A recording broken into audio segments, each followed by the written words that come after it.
उत्तराखंड भारत का पहला ऐसा राज्य बन गया है जहां पर यूसीसी बिल पास हो गया है और जल्दी ये कानून लागू होने वाला है। यूसीसी के नए नियमों की वजह से लिव इन रिलेशनशिप में रहने वाले कपल्स को बड़ा झटका लगा है, क्योंकि अब कपल्स को डिस्ट्रिक्ट रजिस्ट्रार के पास लिव इन रिलेशनशिप डिक्लेयर करनी होगी। और अगर कपल्स के बीच एक दूसरे से खून का रिश्ता हो या कपल्स में से कोई एक 21 साल से कम उम्र का हो या फिर दोनों में से कोई एक पहले से शादीशुदा हो, तो सरकार आपके लिव इन रिलेशनशिप को रजिस्टर करने से मना कर सकती है। इसके अलावा यूसीसी लागू होने के बाद सभी धर्मों में शादी की उम्र लड़कों के लिए 21 साल और लड़कियों के लिए 18 साल होगी। एक से ज्यादा शादी करने पर प्रतिबंध लग जाएगा और मुस्लिमों को हलाला और इद्दत पर भी प्रतिबंध लग जाएगा। इसके अलावा यूसीसी लागू होने के बाद हिंदुओं में दोनों को ही जायदाद में समान हिस्सा मिलेगा और मुस्लिमों में अगर मौत से पहले वसीयत नहीं लिखी गई हो तो जायदाद को मृतक के परिवार वालों में समान हिस्से में बांट दिया जाएगा। और जैसा कि अब तक चलता आ रहा है,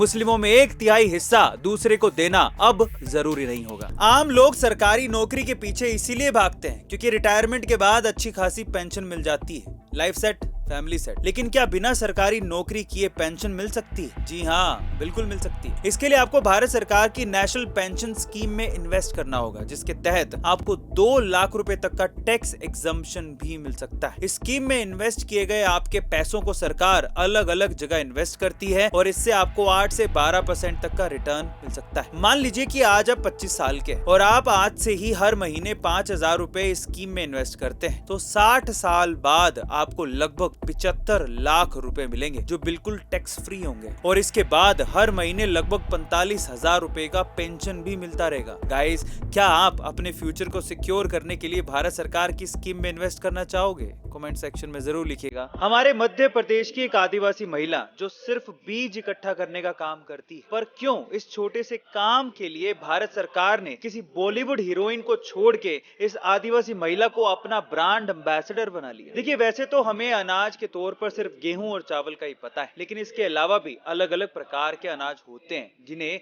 मिलेट्स कहा जाता है, जिसमें ज्वार, बाजरा और रागी जैसे मोटे अनाज शामिल हैं। बाकी अनाज के मुकाबले इस मोटे अनाज को उगाने में पानी कम लगता है और इनमें प्रोटीन और कार्ब्स भी ज्यादा मात्रा में होते हैं। इसीलिए मध्य प्रदेश के डिंडोली जिले में रहने वाली लाहरी बाई ने इन बीजों को इकट्ठा करके बीज बैंक बना लिया। इस मोटे अनाज के बीज इकट्ठा करने के लिए लाहरी बाई बुआई के टाइम पर किसानों को 1 किलो बीज देती है और हार्वेस्टिंग के बाद उनसे 1.5 किलो बीज वापस ले लेती है।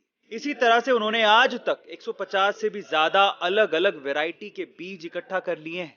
उनके इसी काम की सराहना करते हुए भारत सरकार ने लाहरी बाई को प्लांट जीनोम सेवियर फार्मर पुरस्कार से सम्मानित भी किया और उन्हें अपना ब्रांड एम्बेसडर भी बना लिया है। इलेक्ट्रिक कार खरीदने का मन तो बहुत करता है, लेकिन सबसे बड़ा चैलेंज है उसकी चार्जिंग, क्योंकि पेट्रोल कार में पेट्रोल भरवाने में 2 ही मिनट लगते हैं, लेकिन इलेक्ट्रिक कार को चार्ज करने में आधे घंटे से ज्यादा लग जाता है। पर क्या हो अगर आपकी कार चलते चलते ही चार्ज हो जाए? ये सब हो सकता है वायरलेस इलेक्ट्रिक रोड से। अमेरिका की कंपनी ने अमेरिका के डेट्रॉइट में एक ऐसा इलेक्ट्रिक रोड बनाया है जिसके अंदर इलेक्ट्रोमैग्नेटिक ग्रिड और कोयल लगाए गए हैं। इन ग्रिड की मदद से जब भी उस रोड पर कोई कार चलेगी तो कार की स्पीड से इलेक्ट्रोमैग्नेटिक एनर्जी पैदा होगी और ये एनर्जी कार में लगे रिसेप्टर स्टोर कर लेंगे, जिसके चलते कई किलोमीटर चलने के बाद भी कार की चार्जिंग खत्म नहीं होगी। लेकिन महज 1.6 किलोमीटर लंबा इलेक्ट्रिक रोड बनाने के लिए लगभग 16 करोड़ रुपए की लागत लगेगी। पर कंपनी का ये कहना है कि आने वाले दिनों में इसकी लागत और भी कम हो सकती है। वैसे इस इलेक्ट्रिक रोड की मदद से लोगों को जगह जगह पर चार्जिंग पॉइंट ढूंढने की जरूरत पड़ेगी नहीं। आपको क्या लगता है कि क्या ये टेक्नोलॉजी भारत में आनी चाहिए? कमेंट सेक्शन में जरूर लिखिएगा। मिलते हैं अगली वीडियो में।